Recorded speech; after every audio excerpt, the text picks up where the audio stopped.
In January of 1998, my family and I had our first trip to Walt Disney World. My son Stephen was 9, my daughter Amanda was 7. It was a much anticipated trip. We were all very excited to go. We had a wonderful time. We came back, ready to go back to school and to work, when 2 weeks later, on February 11th, our whole world changed. Bob had already gone to bed, Amanda had already gone to bed, and I left Stephen there at the house by himself, telling him that it would just be a few minutes for me to return. But instead, I didn't get back home again for 2 months. When I was just a few minutes away from my destination, a driver who had been drinking lost control of his car, and he struck my car head on. I don't remember the actual impact. I can just recall seeing a set of headlights coming toward me, and then I blacked out. When I awoke, my first realization was that there was rain falling on me and that I couldn't see anything. I can remember hearing the sound of the rescue equipment and a lot of voices around me. When I first became aware that I was stuck in the car, when I was trapped in the car, I then began to panic a little bit. But I heard the comforting voices of the EMS that were surrounding me and telling me that I was going to be okay and just for me to calm down.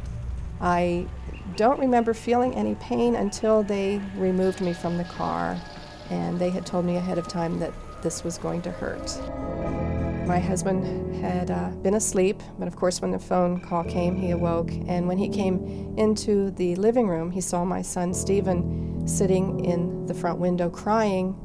Stephen said, "Mommy went to return a video and she's been gone a really long time." I was transported to Fairfax Hospital immediately to the trauma department. I went through, I think, 3 surgeries the first night.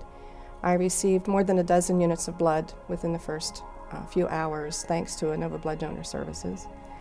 I stayed for 4 days in the intensive care department.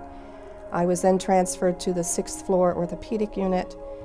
I remember seeing my children come in to see me for the first time when I was on the orthopedic floor.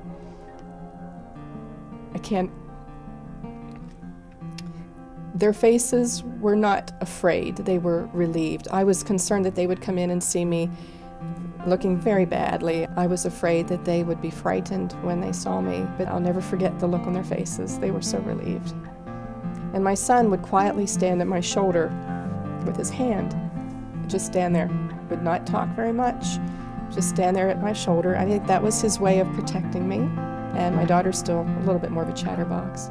In fact, one visit that my daughter made to me, she put on her little doctor's costume, and she was going to come in and fix Mommy. For 5 years following the car crash, I underwent additional surgeries on my legs, and it's been a process of physical therapy, recovery, and just a great deal of healing with the help of a lot of really wonderful people at Fairfax. I know that I'm a miracle. That strength was not mine. My patience was not mine. The grace that I felt was not my grace. Although I may not remember everything about the initial rescue, I knew that coming to Fairfax Hospital, I would be well taken care of. I would have the best medical care. I'm very grateful. I'm blessed to be here, and I know that there are many other people who have been served very well by this hospital system, and I'm just one of